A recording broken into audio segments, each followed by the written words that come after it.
हेमपुर दीपा थाने में आगामी त्योहारों के मद्देनजर शांति समिति की बैठक का आयोजन किया गया, जिसमें मुस्लिम समुदाय के लोगों से आगामी ईद के त्योहार को शांतिपूर्वक मनाने सहित कुर्बानी के अवशेषों को इधर उधर न फेंकने सहित उनको विधिवत गड्ढों में दबाने और क्षेत्र में शांति व्यवस्था कायम रखने की हिदायत दी गई। उधर बैठक में आए सम्राट नागरिकों ने भी अपने अपने विचार रखे और आपसी सौहार्द बनाए रखने की अपील की। वहीं बैठक में उपस्थित थाना प्रभारी ने पुलिस के साथ कंधे से कंधा मिलाकर चलने की अपील की। उधर पुलिस क्षेत्राधिकारी चांदपुर ने अपील करते हुए बताया कि शांति व्यवस्था के साथ उक्त त्योहार को संपन्न करें। उन्होंने कहा कि कोई भी नई परंपरा शुरू न करें। कुर्बानी के बाद बचे अवशेषों के प्रति विशेष ध्यान रखें कि अवशेषों को किसी को न दें, क्योंकि कोई भी आपके दिए अवशेषों को इधर उधर फेंक सकता है, जो विवादों का कारण बन जाता है। उन्होंने कहा कि किसी भी स्थिति में कानून को हाथ में न ले, अपने हल्का सिपाही, दरोगा और थाना प्रभारी सहित मुझसे भी संपर्क कर अवगत करा सकते हैं। पुलिस हर समय हर कदम पर आपके लिए और आपके साथ है। बैठक सीओ देशदीपक सिंह, थाना प्रभारी योगेश मावी, एसआई जगत सिंह, रजत चौधरी, मुकेश कुमार, सिपाही अमित वर्मा, सचिन, शक्तिराम, मनोज सहित दर्जनों सिपाही मौजूद रहे। सीओ साहब, आज हेमपुर दीपा थाने में शांति समिति की बैठक का आयोजन हुआ था, क्या मुख्य उद्देश्य रहा? आज थाना हेमपुर दीपा में पीस कमेटी की मीटिंग आयोजित की गई थी। उसका मुख्य उद्देश्य था आगामी जो त्यौहार आने वाले हैं, इसमें मुख्य तौर पे जो बकरीद का त्यौहार आने वाला है, उस संबंध में तैयारियों की समीक्षा करने के लिए, साथ में विगत में कोई घटना हुई उनकी समीक्षा के लिए, और आगामी त्यौहार को कैसे हम लोग सफल संपन्न करा सकें, इस संबंध में बीस समिति में सम्मान व्यक्तियों से वार्ता की गई और साथ में अन्य व्यक्तियों से भी जानकारी की गई। कहीं कोई समस्या नहीं है और सभी लोग बिल्कुल अच्छे से सभी त्यौहार को सफल संपन्न कराएंगे और सभी की भूमिका इसमें अच्छी रहेगी।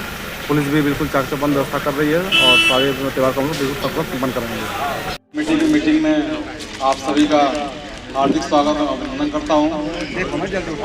आज की पीस कमेटी का मीटिंग आप सबको पता है कि आगामी जो त्यौहार हमारा बकरीद का त्यौहार आने वाला है, इसके संबंध में हम सभी इसकी तैयारियों के लिए, साथ में इसमें जो कमियाँ रहती हैं या पहले कोई डिस्प्यूट रहे हैं, उन सभी संबंध में जानकारी करने के लिए और साथ में उसको स्टार्ट करने के लिए ही हम लोगों ने आज की मीटिंग को ऑर्गेनाइज किया है। सबसे पहले तो मुझे जान के बड़ा खुशी हुआ ये देख करके कि इस मीटिंग में आप दो रिटायर्ड इंस्पेक्टर साहब आए हुए हैं, तो ये बहुत अच्छी बात है कि कम से कम हमारे विभाग से जो लोग रिटायर हो रहे हैं, कम से कम समाज में लगातार सक्रिय रह रहे हैं और अगर पीस कमेटी की मीटिंग में आ रहे हैं तो फिर ये बहुत अच्छी बात है। अगर आप लोग आ रहे हैं तो हम लोग बहुत आश्वस्त हैं कि अगर आप लोग रहेंगे समाज में तो फिर कहीं कोई समस्या नहीं आनी है, क्योंकि पुलिस क्या चाहती है सोसाइटी से आप लोग बहुत बेहतर समझते हैं, बहुत बेहतर तरीके से अपनी भूमिका को निभाते हैं, तो कोई समस्या नहीं आएगी। आप लोग हैं तो हम लोग बिल्कुल आश्वस्त हैं। बाकी यहाँ जो संभ्रांत व्यक्ति हैं, सभी लोग बहुत जिम्मेदार व्यक्ति हैं, तो हम लोग बिल्कुल आश्वस्त हैं कि अगर आप लोग यहाँ पे सक्रिय भूमिका में रहेंगे तो कोई समस्या कभी नहीं आएगी। लेकिन फिर भी हम लोग की जिम्मेदारी होती है कि जो शासन के माध्यम से जो निर्देश मिलते हैं, तो चूँकि जो बकरीद का त्यौहार है, इसमें कुछ ही ऐसी बातें होती हैं जिनको हम लोग ध्यान में रखना होता है। बाकी तो सारे कार्यक्रम बहुत अच्छे से संपन्न हो जाते हैं। तो सबसे पहली बात, जैसे कोई भी कार्यक्रम होता है, कोई त्यौहार होता है, तो सबसे पहली बात यही होती है कि वो परंपरागत तौर पे ही कराई जाती हैं, कोई भी गैर परंपरागत। तो जैसे बकरीद का त्यौहार है, इसमें सबसे पहला काम होता है सुबह का नमाज अदा करने का। तो हम सभी लोग ध्यान रखेंगे कि नमाज जो अदा करना है, जो ईदगाह है, मस्जिद है, उसके परिसर के अंदर ही हम लोग बैठ कर नमाज अदा करेंगे। सड़क पे कोई ना आए, हम सभी सुनिश्चित करेंगे। जो हमारे इमाम साहब, मौलवी साहब, मुतल्ली साहब सब लोग आए हुए हैं, धार्मिक गुरु आए हुए हैं, सभी लोगों से ये निवेदन रहेगा कि सभी लोग इस बातों का ध्यान रखेंगे कि समय रहते सभी, अगर कोई ईदगाह मान लीजिए फुल हो जा रहा है, लोग ज़्यादा आ जा रहे हैं, तो उनसे निवेदन करके पहले इनको रोक करके मस्जिद में उनको नमाज अदा करने के लिए उनसे रिक्वेस्ट कर दिया जाए। ये सभी से निवेदन रहेगा। रोड पे नमाज अदा ना होने पाए, इससे समस्याएं आती हैं, आप सबको पता है, कोई नई बात नहीं है बताने के लिए। तो हम लोग उनकी जिम्मेदारियों को बहुत बखूबी निभाएंगे, आप सभी से निवेदन रहेगा इस चीज़ का। दूसरा, हमारे जो पुलिसकर्मी नमाज के टाइम पे जो ड्यूटी करते हैं, तो उनसे भी ये रहेगा रिक्वेस्ट कि जब वो ड्यूटी कर रहे हैं तो वो ध्यान रखेंगे कि ईदगाह हो या मस्जिद हो, उस टाइम पे कोई भी कैटल, कोई भी जानवर, कोई भी एनिमल कहीं भी ऐसा ना हो कि आसपास घूम रहा है और मस्जिद के अंदर या ईदगाह के अंदर जाने का प्रयास कर रहा है, आप वहाँ कुछ नहीं कर रहे हैं। ये हम सबकी जिम्मेदारी है कि कोई जब नमाज चल रहा हो उस टाइम पे कोई भी जानवर अंदर ना जाने पाए, इससे सभी व्यवस्थाएं खराब हो जाती हैं, समस्याएं आती हैं। तो हम लोग ऐसे अगर जानवर कहीं आसपास घूम रहे हैं तो पहले से उन लोगों को हम लोग देख लेंगे, उनको हटा देंगे वहाँ से। ये नहीं हो कि हम लोग मुख दर्शक बने रहें, कोई समस्या आ जाए फिर इसके बाद हम लोग अलर्ट हों। ऐसा नहीं होना चाहिए। सभी पुलिसकर्मी से ये रिक्वेस्ट रहेगा कि आप लोग भी ध्यान रखेंगे। और खास तौर पे जो सुअर बाड़े हैं, आपने बताया, अभी थाना प्रभारी जी ने बताया कि अभी आपने सबको नोटिस दे दिया है। उस टाइम पे भी हम लोग की जिम्मेदारी है कि हम ध्यान रखेंगे कि उन लोगों से लगातार संपर्क में रहें। कोई सुअर बाड़ा उस दिन न खुले, खासतौर पे दोपहर के बाद खुले, अच्छी बात है। उससे पहले कोई सुअर बाड़ा ना खुले। हम लोग सबसे बात करके रख लेंगे। सबको नोटिस दे दिया गया है, ये चीज़ों को हम लोग सुनिश्चित करा लेंगे।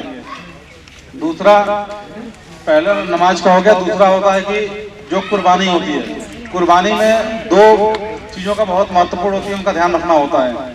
पहला, जो हम लोग कैटल्स लेके आ रहे हैं, आवागमन कर रहे हैं, परिवहन कर रहे हैं, उनके लिए ध्यान रखना होता है कि कोई भी कैटल हम लेके आ रहे हैं तो सबसे पहली बात तो ये है कि कोई भी प्रोहिबिटेड कोई भी एनिमल नहीं होना चाहिए, उसका हम लोग ध्यान रखेंगे।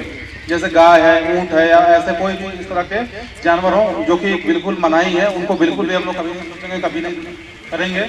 बाकी जो जिनकी कुर्बानी दी जाती है लीगल वे में, उनकी कुर्बानी हम लोग बिल्कुल कर सकते हैं, तो हम लोग करेंगे। ये है कि जैसे जब आप कुर्बानी कर रहे हैं, उस दौरान कुर्बानी जहाँ भी करेंगे, दो तरह की कुर्बानी होती है। या तो व्यक्तिगत अपने घरों में कुर्बानी करते हैं वो होती है, या तो फिर जहाँ सामूहिक तौर पे 10-20 लोग 50 लोग पहले से जो चलती आ रही चीज़ें, जहाँ पे सामूहिक कुर्बानी होती है वो होती है।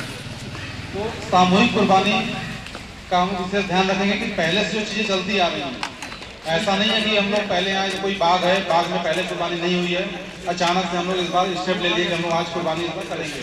सब जिस लोगों ने, गांव के लोगों ने ये स्टेप ले लिया और साथ में ऐसा सोच लिया कि हम दूसरे पक्ष से बात कर लिए, हम कर सकते हैं। ऐसा नहीं कर सकते। मैंने पहले ही बताया, आप वही कर सकते हैं जो परंपरागत तौर पर चीज़ें चलती हैं। प्लास्टिक में पैक करके लेके जाएं, ज़्यादा बेस्ट है वो उसमें ब्लड बाहर नहीं आने पाता है। बाकी कपड़े में रखेंगे तो ब्लड बाहर आ जाता है, फिर नीचे गिरते हो जाता है, तो वो भी ठीक नहीं लगता है। तो हम लोग इसका ध्यान रखेंगे। साथ में जो डिस्पोजल हम लोग कर रहे हैं, जो पंचायत, ग्राम पंचायत की टीम कर रही होगी, या हम लोग खुद अपने स्तर पे कर रहे होंगे, तो उसके लिए हम लोग ध्यान रखेंगे कि डिस्पोजल होगा, जो वेस्टेज होगा, उसको भी हम लोग प्लास्टिक के पैकेट में ही उसको लेके जाएं, ताकि उसमें भी सेम वही प्रॉब्लम जो ब्लड वाली समस्या है, जब कहीं बाहर से कुछ दिखने ना पाए। रास्ते में जाते समय हर समुदाय के लोग होते हैं, तो कहीं कोई चिंता ना पड़े। साथ में ब्लड वगैरह शरीर वगैरह वहाँ ना गिरे, किसी रास्ते में ब्लड कंडेंस वगैरह ना गिरे, तो हम लोग इसको इंश्योर करेंगे। इसको प्लास्टिक के पैकेट में ही लेके जाएं, वो सबसे अच्छा बेस्ट तरीका रहेगा। क्योंकि जानबूझ के अपने फायदे के लिए समस्या पैदा करना चाहते हैं। तो हर जगह होता है, हर तरीके के लोग होते हैं, सोसाइटी में हर तरीके के लोग होते हैं। तो ऐसे लोगों को कोई हमारी ऐसी गतिविधि नहीं होगी, ऐसे लोगों को कोई मौका मिल जाए जो हमारी गलतियों को, हमारी कमियों को बनाने का प्रयास कर सकें या उसका फायदा उठा सकें, कि हम लोगों के लिए गलत होगा। तो हम लोग इसका ध्यान रखेंगे कि बिल्कुल सही तैयारी के साथ पूरा हम लोग कार्यक्रम, अपने पूरे त्यौहार को बहुत अच्छे से संपन्न कराएंगे। ये हम सबकी जिम्मेदारी है। और हमारा कंट्रोल रूम भी यहाँ खुला रहेगा, हम लोगों का आने पे कंट्रोल रूम भी बना रहेगा। अगर आपको कभी भी कोई भी समस्या आती है, किसी भी तरीके के त्यौहार में कोई समस्या अगर आ रही है, हम लोग नगर पालिका, नगर पंचायत टीम से बात भी कर लेंगे, साथ में ग्राम पंचायत से बात करेंगे सभी लोगों से। और बिजली की कोई आपूर्ति में कोई बाधा ना आए, इसको भी हम लोग इंश्योर कराएंगे, इस चीज़ को कोई समस्या ना आए। बाकी कंट्रोल रूम रहेगा, यहाँ सारे पुलिसकर्मी आपके लिए रहेंगे, उपलब्ध रहेंगे। कहीं किसी कोई समस्या इनकेस अगर आती भी है, तत्काल अपने पुलिसकर्मी से बात कर लीजिए, कहीं किसी को कोई डाउट कंफ्यूजन ना रहे। इसके लिए आपको तत्काल अपने हेड कांस्टेबल से, चौकी इंचार्ज से, थाना प्रभारी से, हमारे यहाँ से या फिर SDM से, आपके यहाँ से किसी से भी आप बात कर सकते हैं। कोई समस्या हो, उस दिन त्यौहार में दिक्कत आ रही है आपको, खुद कानून व्यवस्था अपने हाथ में लेने की बजाय आप दूसरे को बताइए, अधिकारियों को बताइए, जो जिम्मेदार व्यक्ति उनको बताइए। उस समस्या का बहुत बेहतर तरीके से निदान कर दिया जाएगा, कोई समस्या आगे नहीं आएगी। सभी बातें सभी लोग बता सकते हैं, आप वही बातें हैं। मेरे द्वारा भी आपको यही, मैं आपको यही आपको करूँगा कि जो 7-9 दिन जो आपका चलेगा त्यौहार, इसमें जो आपके द्वारा कुर्बानी की जाएगी, और कुर्बानी के बाद में जो बाहर से आसपास के गांव के जो लोग आते हैं, और फिर वो जो उसको कुर्बानी के जो उसको लेके जाते हैं, तो वो उनको